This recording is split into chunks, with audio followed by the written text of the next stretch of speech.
Helpless, humiliated, trapped.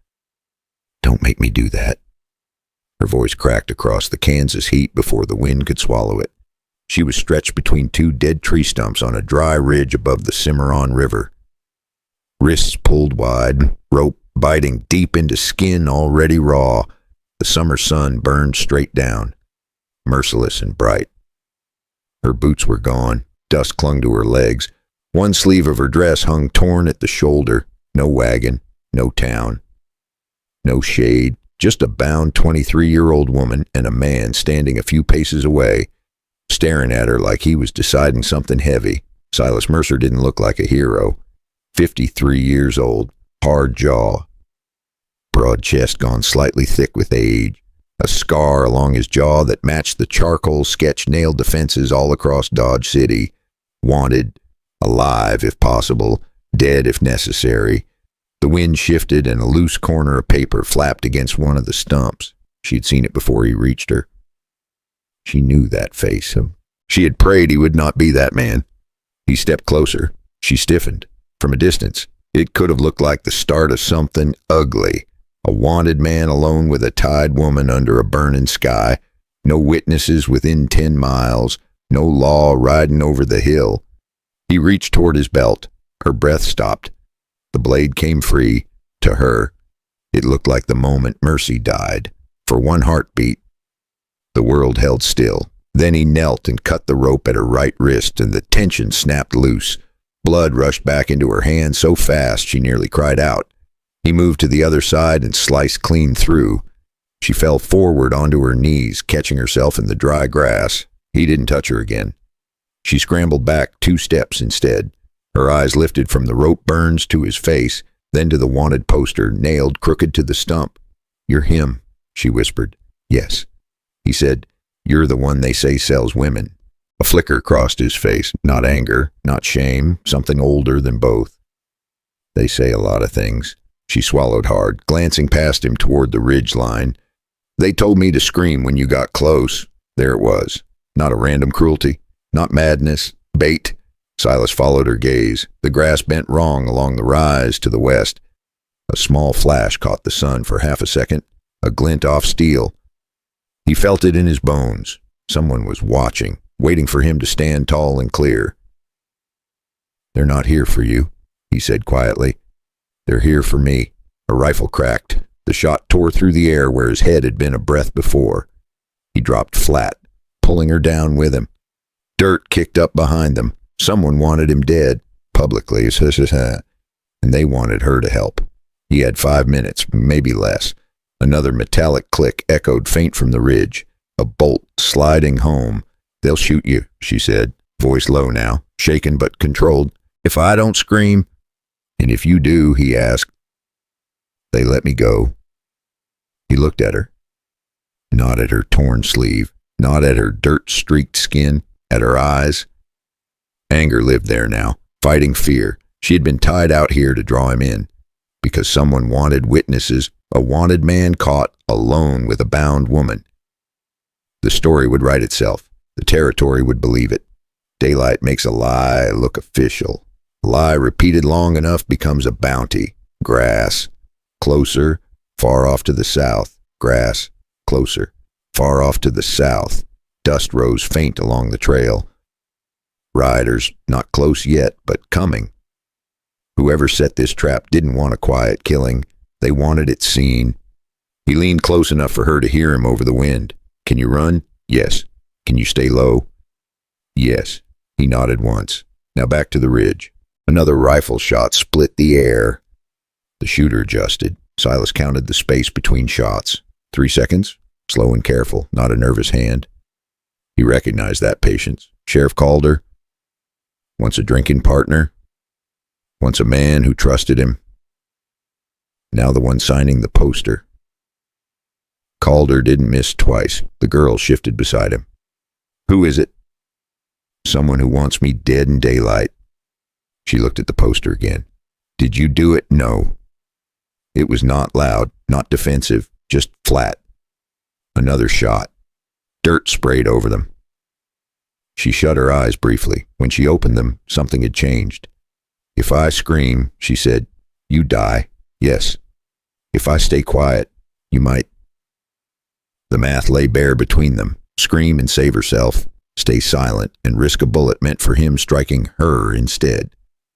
The Kansas sun beat down. The river rolled slow below. Riders were closer now.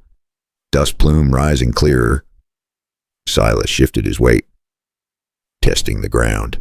You don't get clean hands out here, he said quietly. Only choices. He rose into the open, not fast, not dramatic. Just enough to draw fire. The rifle cracked again. And this time, he was already moving. He didn't run downhill. He didn't fire back blind.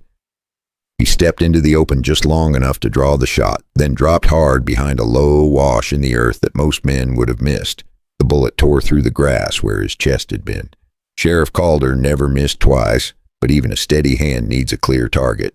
Stay down, Silas muttered. The girl didn't argue this time.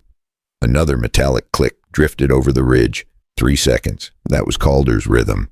Silas counted in his head. 1, 2, 3. He rose half a body length, just enough. The rifle thundered. He fired back. Not to kill. To push. The dust plume along the south trail was closer now. 2 riders at least, maybe 3. Hard to tell in the shimmer. Calder was not alone.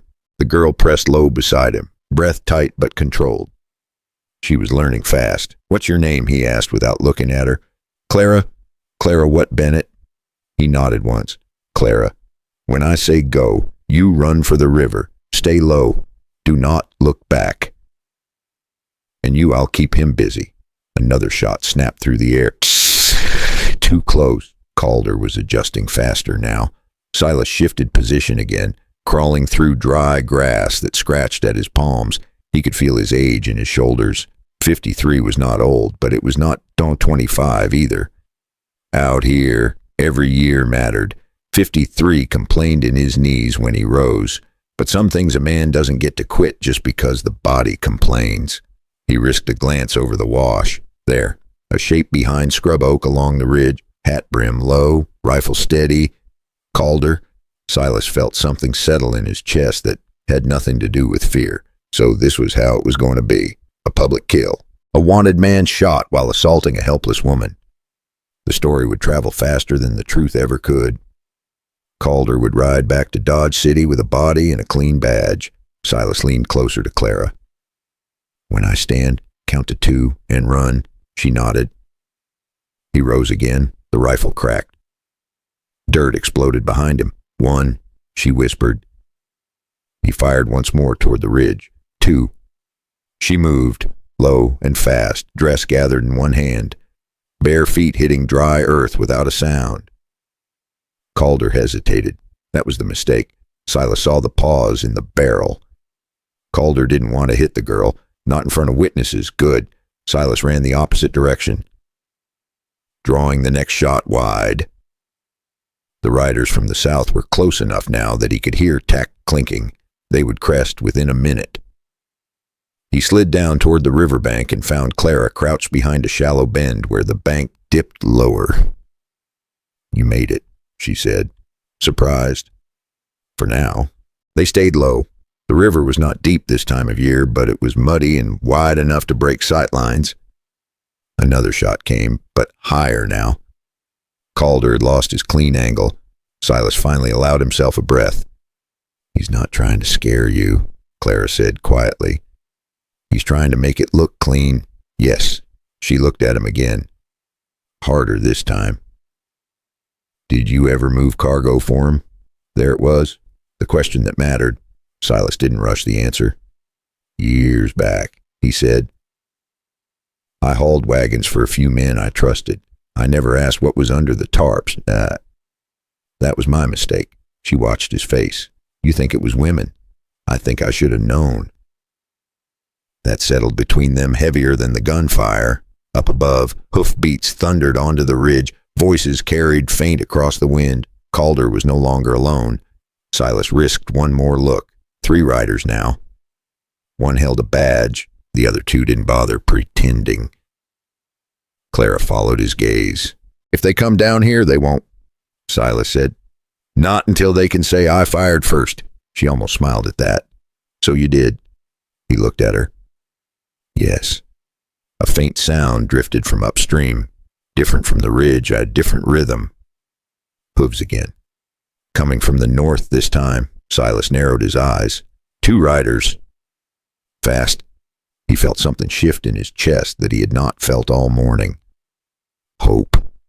The northern riders burst through the tall grass along the bend. One carried a long coat despite the heat. The other rode slightly behind, posture upright, steady. Tom Callahan swung down first, badge flashing at his chest. Mabel Hart, the grocer back in Dodge, was the one who sent Tom looking for him. Silas, he called out, you alive for now. Tom scanned the ridge, saw Calder, and his jaw tightened. You picked a loud place to die, Tom said. I was thinking the same. Behind Tom. A young Chinese woman slid off her horse with quiet grace. Her eyes went straight to Clara's wrist. She saw the rope burns. Her face hardened. Lin May looked at Silas like she already knew his kind.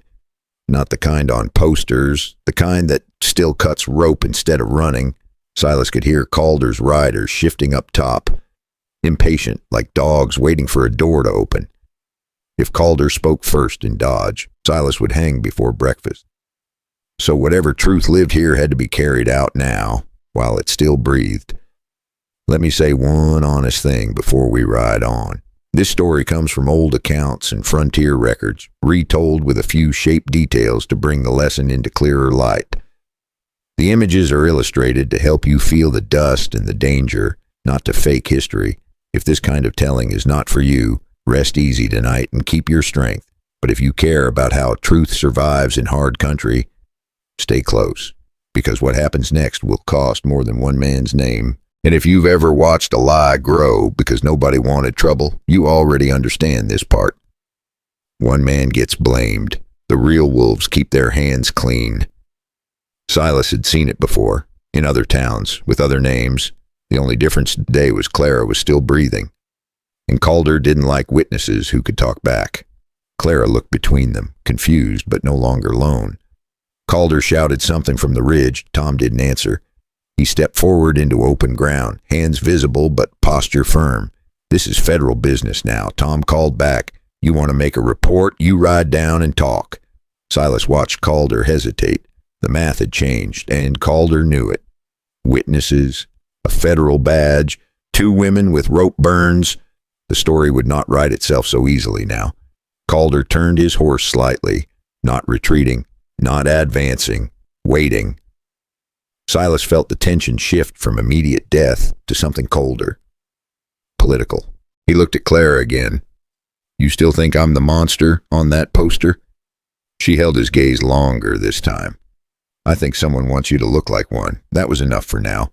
The dust began to settle slowly along the ridge, but this was not over, not even close, because men like Calder didn't set traps for sport. They set them to bury something bigger, and if Calder was willing to shoot in broad daylight, that meant whatever he was protecting was worth more than one rancher's life. Tom stepped back toward Silas. This goes deeper, he said quietly. Silas nodded. I know. If you are still here with me, take a moment. Subscribe if you believe stories like this still matter. Not for noise, not for spectacle, but for the choices men make when no one is supposed to see. Pour yourself a cup of coffee or tea. Tell me what time it is where you are. Tell me where you are listening from. I like knowing how far these old trails still reach, because what waits beyond that ridge is not just a sheriff with a rifle. It is a lie big enough to stain a whole territory. And next, you are going to see just how far that lie has spread. Calder didn't ride down, not that day, because a lie like this does not live on a single poster. It rides on ledgers, on signatures, on men who smile in daylight and steal in the dark. Somewhere on the Santa Fe Trail, a wagon was already rolling, and every mile it traveled made the truth harder to catch.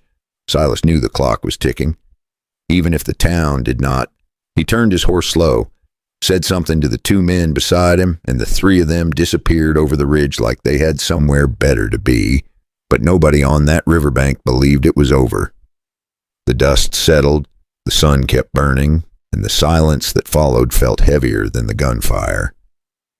Tom watched the ridge a long moment before lowering his rifle. "He won't stop," Tom said. Silas nodded. "No." Clara sat on the riverbank, arms wrapped around herself. Lynn May knelt beside her, gently turning her wrist to study the rope burns. She didn't speak much, but her eyes missed nothing. "That knot," Lynn May said softly. "Same as before." Silas looked at her. "You're sure?" She nodded once. "Stage line men, fast tie, tight finish." Tom glanced between them. "You said that back in Dodge." Lynn May stood slowly. "They move women like crates.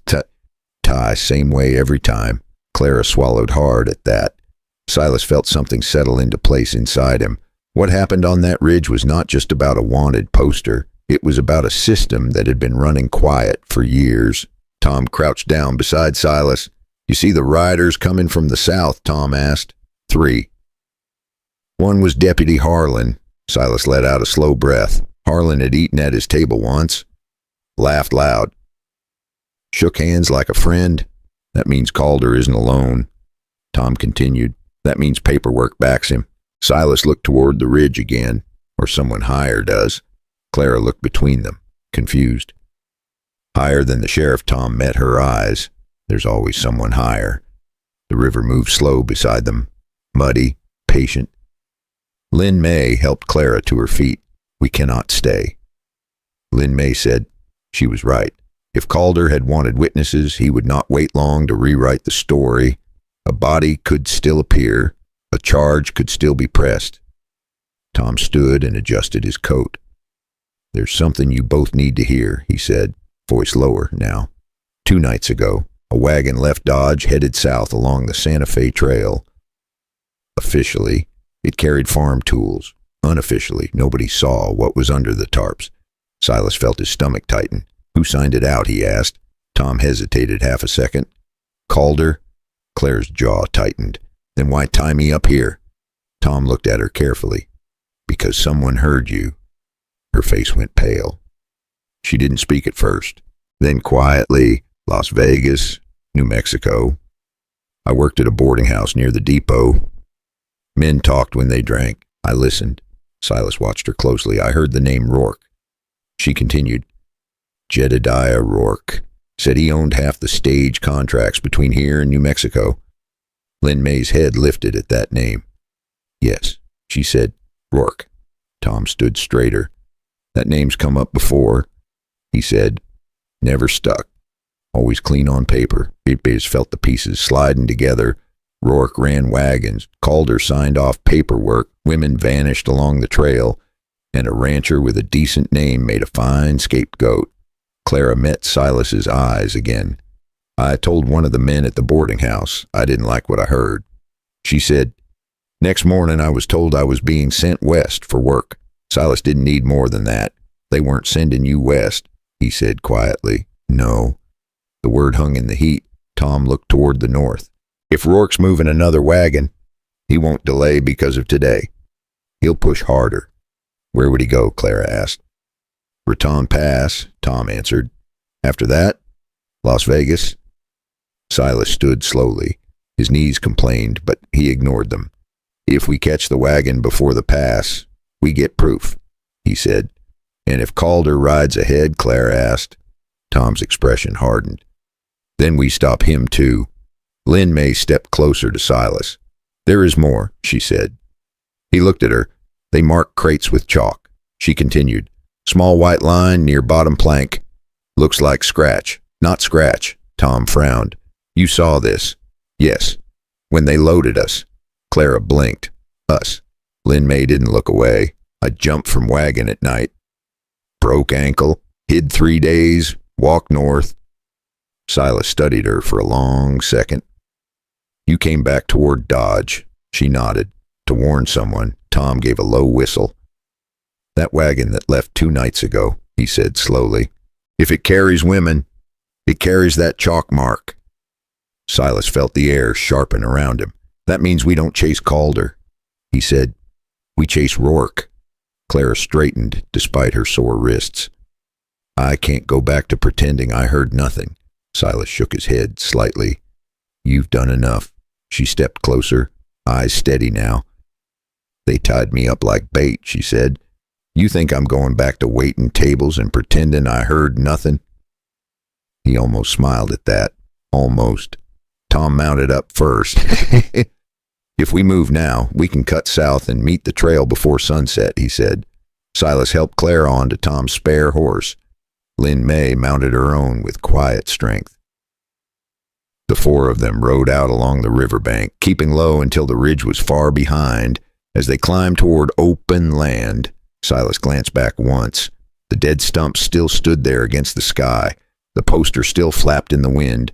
He wondered how many men had believed it without question. He wondered how many would still believe it tomorrow.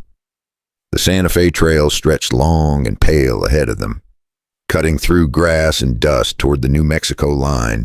Somewhere down that trail rolled a wagon signed clean and stamped proper. Somewhere under a tarp marked farm tools might be something far worse. Tom rode up beside Silas. If we're wrong, Tom said quietly, you hang.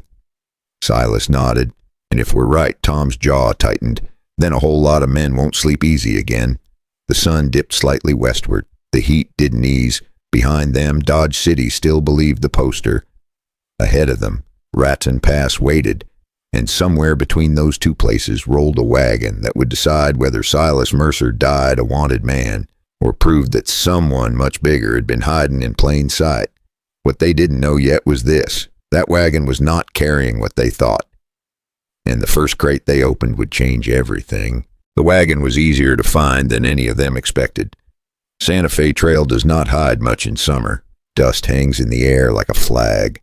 By late afternoon they saw it, a single freight wagon rolling steady south. 2 draft horses pulling, 1 driver on the bench, 1 rider shadowing behind. Too clean, too calm. Tom raised a hand and the group slowed, keeping to a low rise east of the trail. Silas studied the movement below. No guards riding wide, he said. Too confident. Tom answered. Clara leaned forward in her saddle, eyes fixed on the wagon. The fear from the ridge was gone. What remained was something harder. Lynn May didn't speak. She only watched the rear wheels. The wagon creaked along, unhurried. Silas counted again, the way he had with Calder's rifle. Distance to intercept, time before dark, angle of sun. We stopped them before the bend, Tom said quietly. There's a narrow stretch where the trail dips. Silas nodded. Driver first, he added. Not the rider. They split without drama. Tom and Silas angled down toward the trail from the west, and Claire and Lynn May circled wide through grass to cut off retreat north. No shouting. No warning shots. Just 4 riders moving with purpose. When the wagon reached the dip in the trail, Tom rode straight out into the open and lifted his badge. Federal business, he called. The driver stiffened but didn't bolt. The rear rider reached slowly toward his rifle. Silas saw the shift in his shoulder and fired first. The shot hit dirt at the rider's horse's feet, close enough to make the animal rear. The rider cursed and lost his grip. Tom closed the distance fast and yanked him down hard into the dust. It was not elegant. It was not clean. It was necessary. Silas swung up beside the wagon bench and leveled his revolver at the driver. Hands, he said. The driver raised them. He was younger than expected. Nervous eyes. Sweat pouring down his temple. I got papers, the man stammered. Keep them, Silas replied. Claire and Lynn May rode up from the north, blocking the rear. The rider Tom had dragged down tried to roll away. Tom planted a boot on his back and pressed him flat. Easy, Tom said. You'll breathe better that way. Silas climbed down from his saddle and stepped toward the back of the wagon. The tarp was tied tight. He studied the knot. Quick pull hitch. His jaw hardened. Lynn May stepped beside him. She didn't hesitate. She pointed to a faint white mark along the lower plank. There, she said. It looked like nothing, A small chalk line, easy to mistake for a scratch. Silas sliced the rope. The tarp fell back. They all leaned in. Farm tools. Shovels. Spare wagon wheels. Crates marked with a feed company brand. Tom exhaled slowly. Clara's face fell. Silas didn't move. He stepped up into the wagon bed and tapped one of the crates with his knuckles. Solid. He moved to another. Same. Then he crouched lower and ran his hand along the bottom edge of the third crate. There. A hollow echo.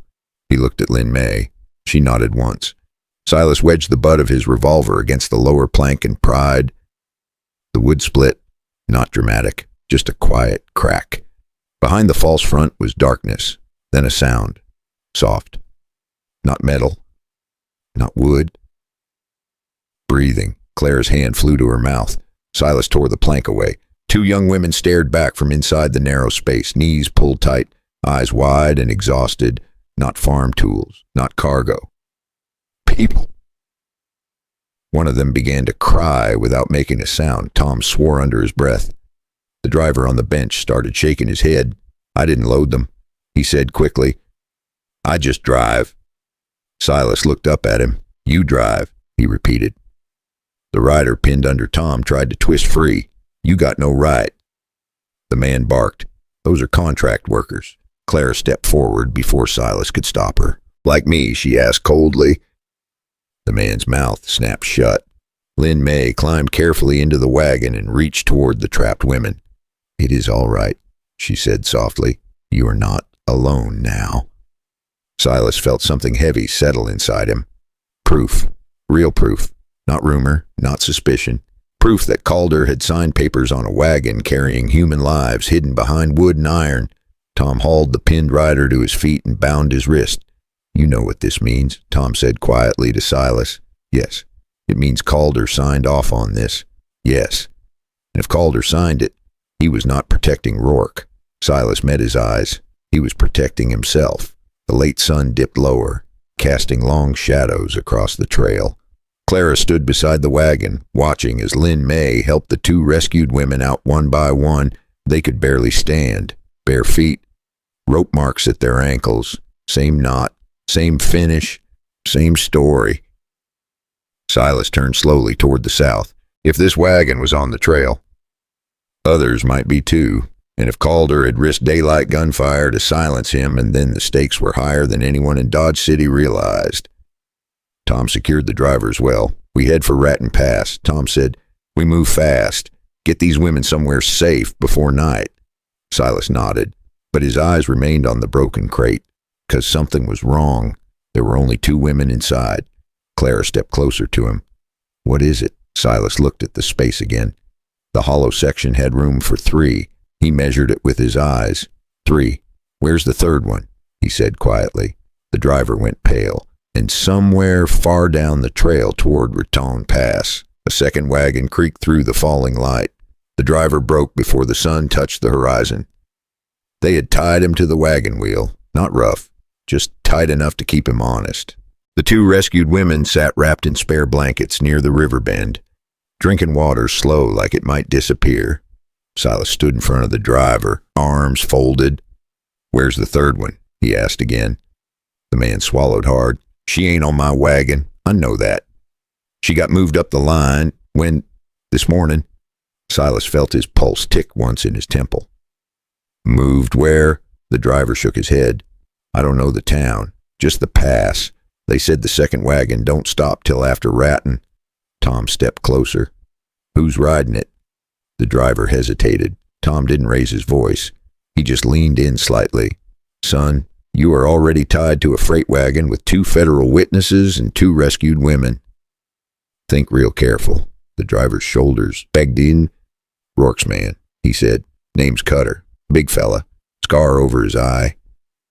He don't spook easy. Diaz didn't need more than that. A second wagon already ahead of them, pushing hard toward Raton Pass before night. And one missing girl inside.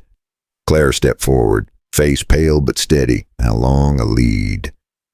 Couple hours, the driver said. Tom looked at the sky. They had maybe 3 hours of light. Silas turned to Lynn May. You ride with the women, he said. Take them north to the church outside Dodge. Mabel will see to them.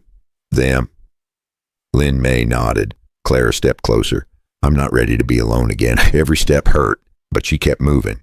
Bliss met her eyes. This is not the same wagon, I know. It won't be farm tools under that tarp. I know that too. Tom watched the exchange quietly. Silas exhaled. He could argue, he could order, but he had seen the look in her eyes on that ridge. She was done being cargo. You stay behind me, he said finally. She gave a small nod. That was enough. They moved fast. Tom secured the driver and rider to ride back north under Lynn May's watch, along with the freed women. Silas, Tom, and Clara rode south. The trail narrowed as it bent toward the rising land that led into Raton Pass.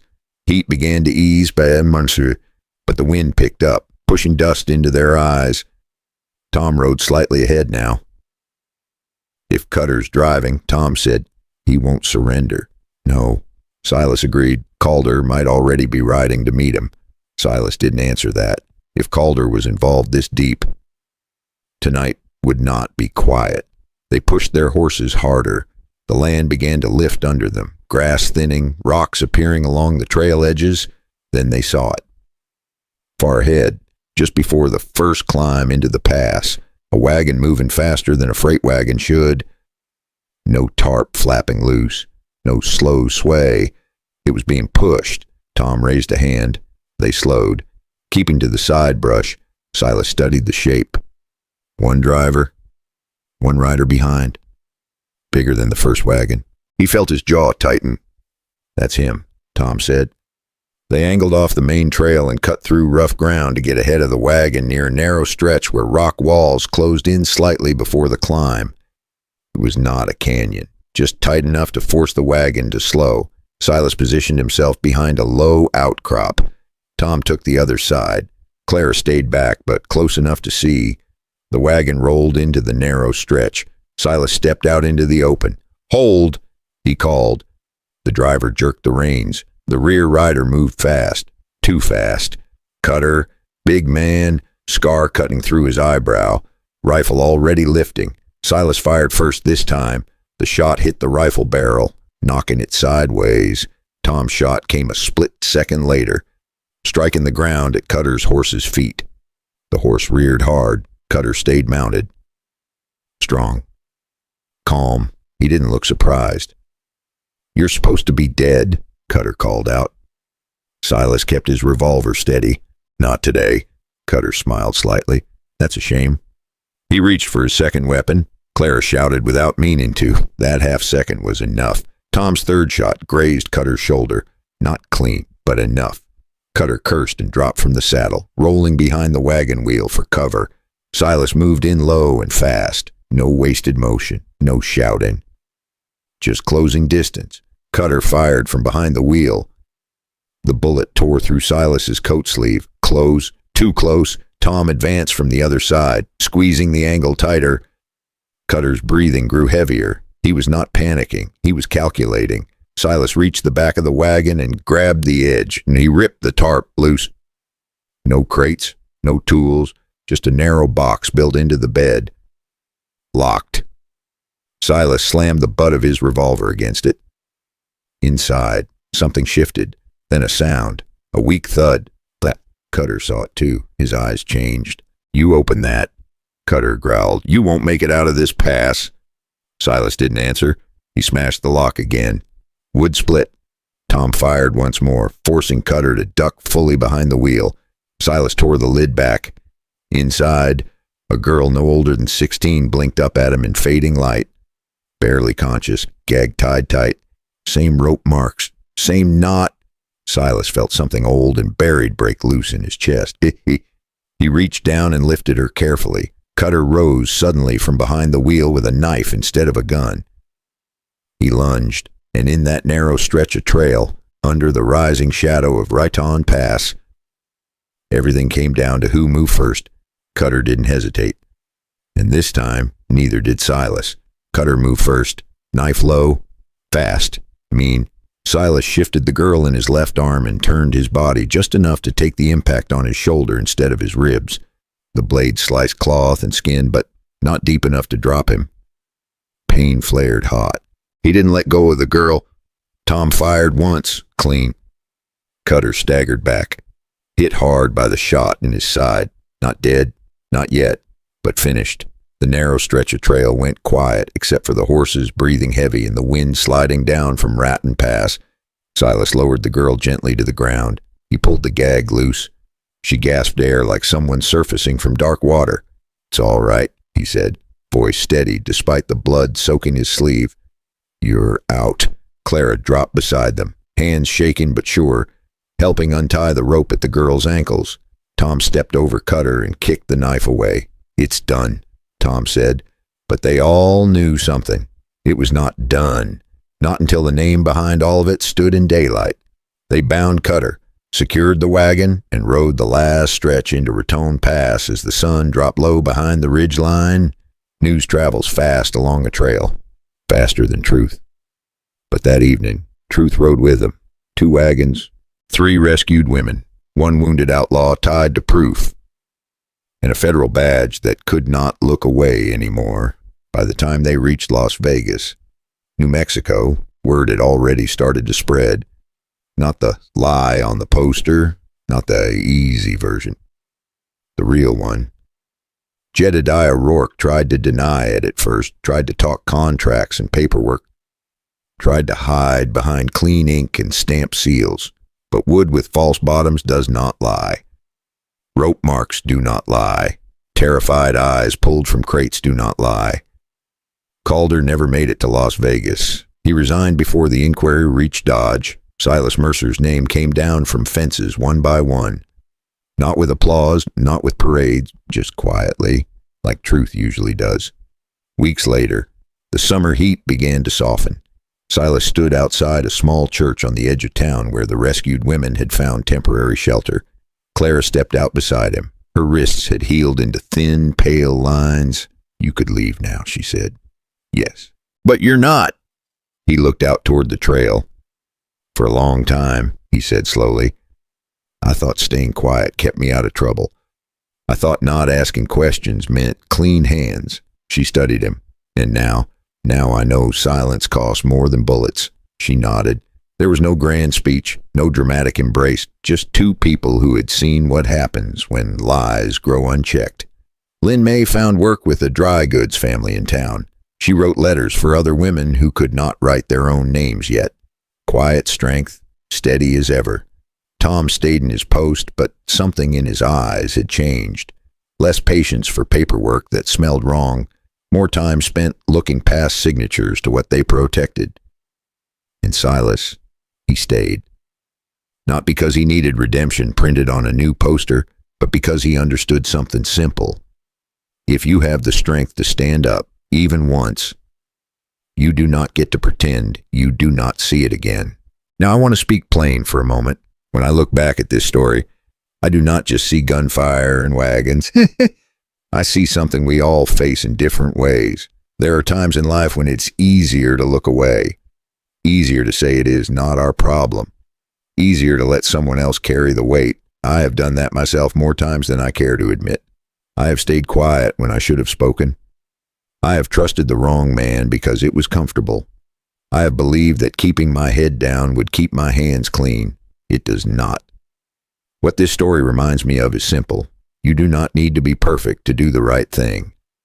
You just need to decide that today, this moment, you will not be part of the lie. Maybe you are not facing rifles on a ridge. Maybe your battle is smaller. A hard conversation, a truth you have avoided, a habit that has held you back for years, but the principle is the same. Silence feeds what harms us. Courage may, even late courage, changes the direction of a life. Ask yourself something honest. Where in your life have you been standing on that ridge, waiting for someone else to act? What is the lie you have allowed to repeat itself because it was easier than stepping forward? And what would happen if you rose into the open anyway? Not reckless, not angry, just steady, I say. Because here's what I have learned. Reputation can be stolen. Names can be dragged through dust, but character shows up in what you do when no one expects you to. If this story moved something in you, If it reminded you of a place where you need to stand a little taller, then let me know. Leave a like so more people who care about right and wrong can find this trail. Subscribe if you want more stories that do not just entertain, but leave you thinking long after the dust settles. Tell me where you're listening from. Tell me what time it is in your corner of the world. I read those messages, and I mean that. Because stories like this are not just about the past. They are about who we decide to be next. And maybe that is the real reason a man once stood on a hot Kansas ridge, chose to cut a rope instead of walk away, and proved that even a wanted name can carry an honest heart.